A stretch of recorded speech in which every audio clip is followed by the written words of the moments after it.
मेरा मतलब है। कैसे आप कहेंगे? अक़सद, अक़सद मेरा मतलब है। अक़सद मेरा मतलब आई मीन या क़स्दी आई मीन इंग्लिश में कहेंगे तो आई मीन मेरा मतलब है। आई मीन अक़सद आई मीन मेरा मतलब।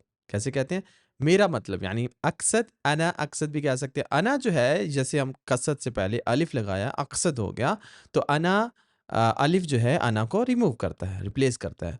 अक़सद कह सकते हैं या अना अक़सद, अना कसद या अना अक़सद, अलिफ़ अना इक्वल अना। तो अना अक़सद की जगह पे हम बोल सकते हैं अक़सद, अना नहीं बोलने की ज़रूरत। अक़सद का मतलब मेरा मतलब है।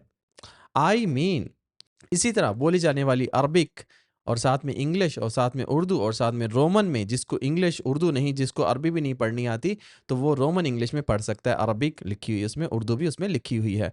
तो बहुत ही मुनफरिद तरीके से ये बोली जाने वाली लैंग्वेज के अंदर किताबें हैं। अगर अभी तक आपने ये किताबें नहीं बाय की तो इसको ख़रीद लें और पढ़ें और आप घर बैठे आसानी से अरबी सीख सकते हैं। फिर अरब में जाके अपनी पसंदीदा जो भी है जॉब कर सकते हैं। अगर आप हमसे ऑनलाइन क्लासेस भी बुक करना चाहते हैं तो उसके लिए भी दिए गए स्क्रीन पे जो नंबर है राब्ता कर सकते हैं।